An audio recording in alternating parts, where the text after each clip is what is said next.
know what they talking about, man. And they've been having these plans to come get us for years. Like I don't know if you brothers saw Adama show, but Adama did a show on Rex 84, and the main people, and we brought that document out at camp once before, but Rex 84 is the main people that they're gonna target is so-called blacks and so-called Latinos. That's the two main groups. Why those two main groups? If we're minority, if we're so unimportant, why then those two groups? Because what is the so-called blacks? The kingdom of Judah, and the so-called Latino, what is the kingdom of Ephraim? You see the northern kingdom. So they're trying to target Israelites. They've been doing it for years. As a matter of fact, I got another document here. It's here it is right here. Now this is analysis of the FBI project Megiddo report. Now the elders brought out years ago that we were a part of that Megiddo report, and here's the proof is in the pudding. Now what this document is, it's the same thing as this lexicon thing. They have different terms that they put different groups under, and these are the groups that are under watch. These are the sects or factions, for lack of a better word, to watch and to make sure they're not doing any terrorist acts, which we're not. All we're doing is being out there telling the truth, but to them that's terrorist acts, I guess. But I'm gonna read this real quick, and then I'm gonna show you the list down here on the bottom of the different people that are on this FBI Megiddo list. All right, it says FBI concerned about religious motivation. The Megiddo report states religious motivation and New World Order conspiracy theory are the two driving forces behind the potential or millennial violence. As the end of the millennium draws near, biblical prophecy and political philosophy may merge into acts of violence by the more extreme members of domestic terrorist groups that are motivated, in part, by religion. So that would be us. Well, even though we don't believe in religion, but this is the term they use for the things that we believe in. The law, statutes, commandments, the history, the prophecies, the things that we believe in. They put it under that term, religion. All right. It says the volatile mix of apocalyptic religions and New World Order conspiracy theories, which is both of us, because they say that this New World Order conspiracy theory. It's not a conspiracy theory. It's a conspiracy fact.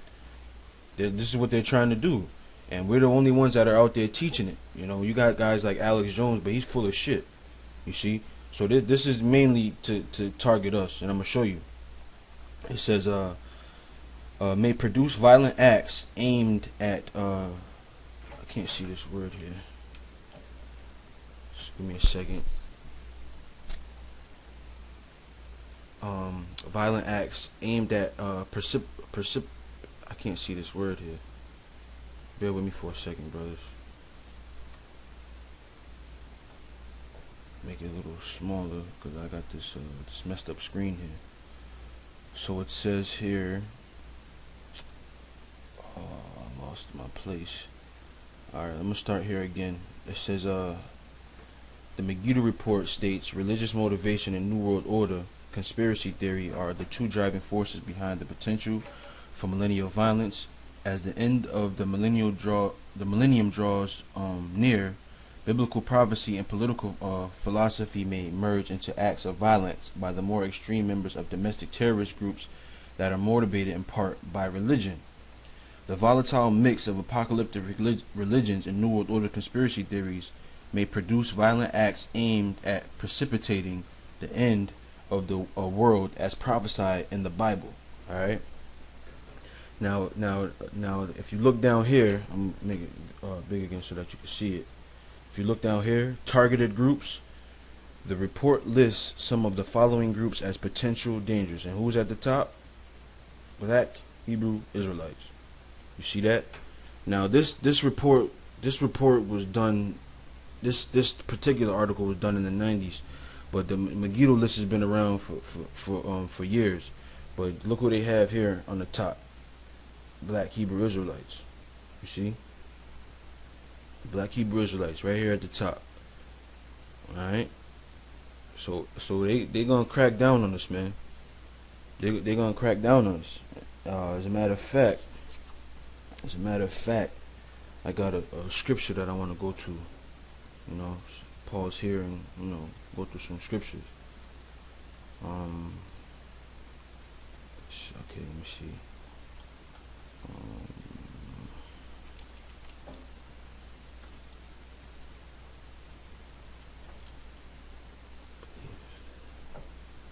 Okay, Matthew 10:17.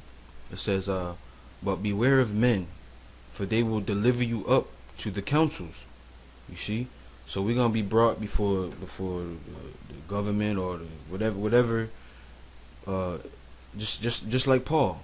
Paul was brought before the Caesar, right? When he got taken to Rome, he got brought in front of the councils.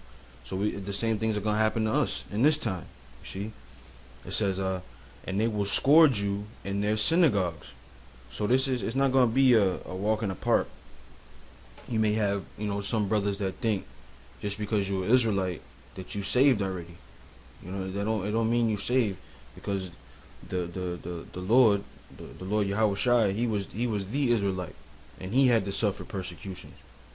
He had to go through these things, to be scourged, to be persecuted. He was beaten. He was hung on the cross. So how much more his servants? How much more his servants? Matter of fact, I got another scripture. I'm going to read this one first, finish this one, then I'll go to another one. It says, "And they will scourge you in their synagogues, and ye shall be brought before governors and kings for my sake." So if you believe in the Lord Yahweh Shai, Yahweh Bashem Yahweh Shai, for that belief, for his sake, you're gonna have to go through these things. For his sake, that's how valuable it should be to you, where you should be willing to suffer death for this truth, man. You should be willing to suffer death for this truth, because the Lord died for you. The Lord died for you, and I don't know of any man on this earth that'll take a bullet for any one of you niggas. So it's only right that we do it for the Most High. I don't know of a man that'll take a bullet for me. I don't know of a man. We in the flesh. We in the flesh, So if it's only one that would ever do that is the Lord Yahweh Shai. So it's only right that it happen to his servants, right? It says, "For a testimony against them and the Gentiles, but when they deliver you up, take no thought how or what ye shall speak, for it shall be given you in the same hour which ye shall speak." You see, when Paul was getting ready to be brought before the Romans and the Caesar, right? He didn't sit there and say, "Oh, let me see, I'm gonna say this, I'm gonna say that." The Spirit gave it to him. So in other words, it's time for you to build your faith. It's time for we're in a time where it's time for Israel to build their faith up, man. If you wavering in the faith a little bit, pray to the Most High that He bless you with more faith.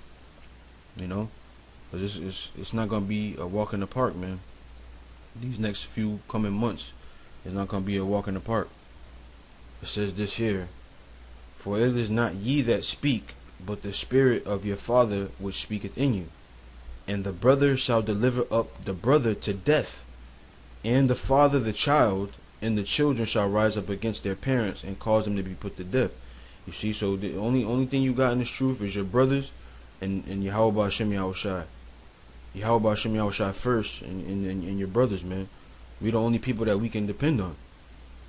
Because even your own mother and father, your own brother, your own children, they're gonna cast you away to be put to death to save their own lives. Because they already against what you're doing.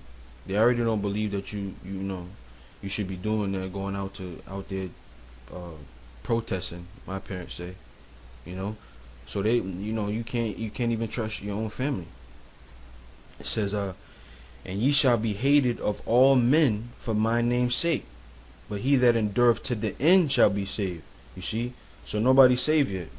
Just because you call yourself an Israelite and you go out and put a garment on, you at camp and holding a sign or whatever, that don't mean you saved. You got to endure this thing until the end, and that end may be death. That end may be death. Paul said he saw the souls of the men that were beheaded for the Lord.